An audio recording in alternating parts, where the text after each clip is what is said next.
Okay, there's another Legacy demo playtest right around the corner, this time running from December the 4th to the 11th. If you've never played Rogue, I highly recommend it for at least one demo playtest, since it's such a great class for solo farming sessions and also super fun in PvP.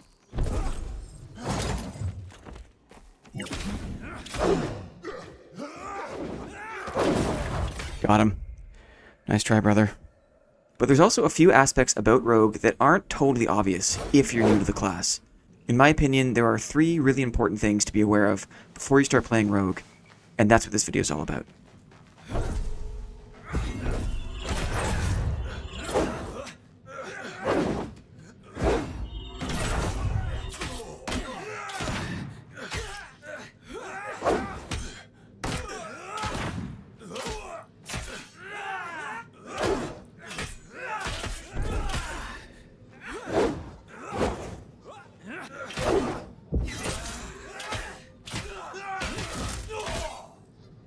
This will be a free, week-long demo playtest, so if you want to try the game, just request access from the official site. I've got the link here on the screen and in the description. As far as I know, the team at Notorious have been very responsive, so you likely won't be waiting very long. I should also mention, I'm not getting paid to make these videos. There's no financial incentive for me here. I just kind of fell in love with this game early on, and I want as many people as possible to give it a try. I think it's really fun, especially the combat. So I hope you get in. I hope to see you in Greenwood. Now let's get to the tips.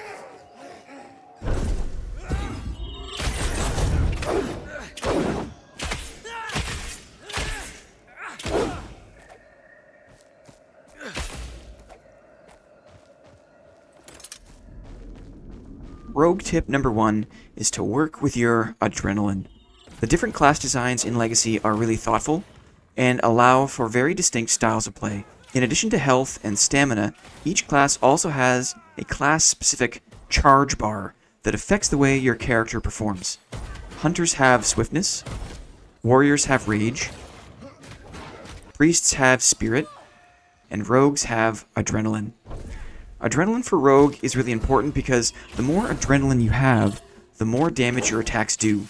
But this charge is depleted with each attack that you make. So the longer that you stick around and try to deal melee damage, the less effective your attacks become over time as you lose adrenaline.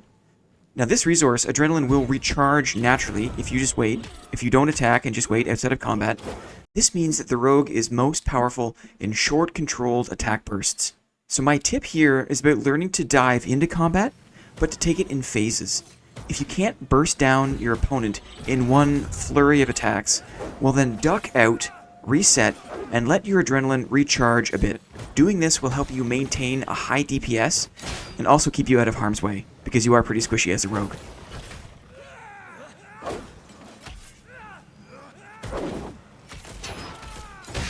Got her. This also means that using your rogue invisibility to get out of combat, to get away from combat, can be just as useful as using that invis to start or open the combat in the first place. Food for thought.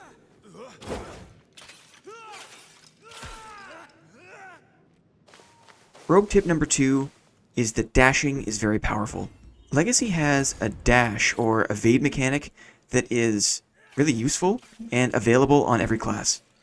When you dash, your character gets a few invulnerability frames, few iframes, and you can see that when your character flashes a green color. So this means you won't take damage from any attacks when your character is green. Dashing also costs you stamina, though, so keep track of that resource as you dash and try to evade attacks. We're hitting him. Whoa. So in addition to that, the rogue is unique, as far as I know, in that the rogue is currently the only class that can chain dashes together.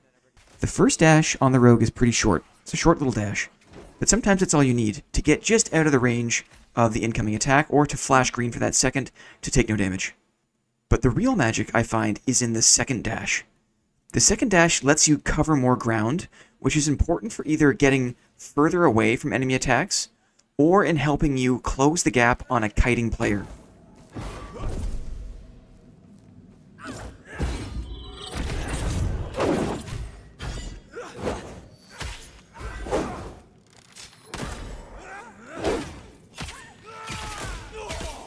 In addition to being able to chain two dashes together, You can also layer an attack into the 2-dash combo.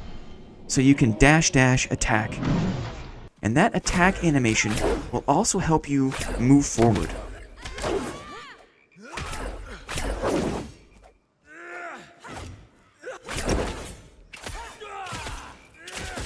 So this combo in particular, this dash attack combo, is really powerful in helping you keep up and stay close to players who are trying to run or trying to make space. So give it a try next time you're in that kind of situation.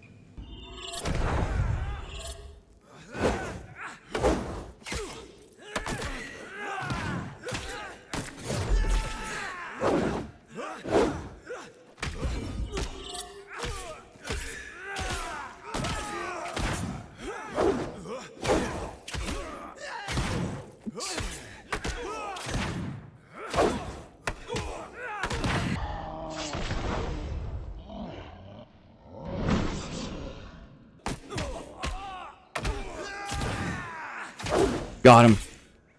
Rogue tip number 3 is to tune your build for your playstyle. Equipment in Legacy is very cleverly designed, I think. In addition to boosting your stats, each weapon and each piece of armor will enhance a certain class ability. I'll save a dedicated look at certain builds for another video, but for now I encourage you to pay attention to the ability bonuses and modifications given by each piece of gear, and combine those pieces in a way that suits your preferred playstyle. For example, I like to open combat from stealth, from invisibility, as a rogue. I find that helps me get a really big advantage early in the fight.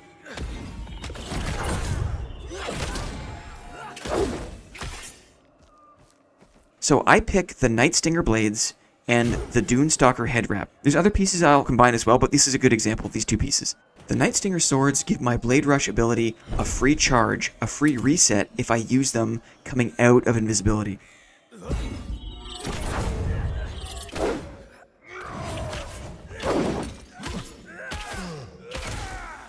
And the Dunestalker headpiece does a repeat Blade Rush attack.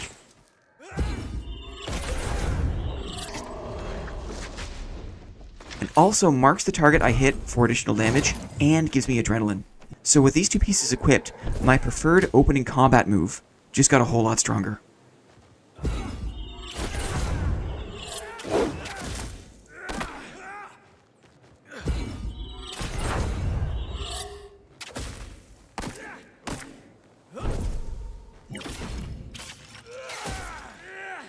Again, there's way more combinations of gear you can mix and match, and all sorts of different attack styles can be boosted by your combination of gear.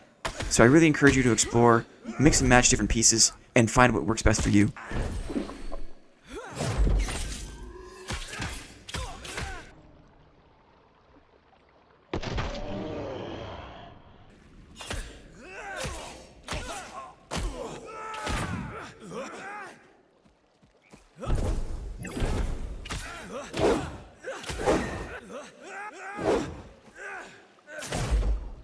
No.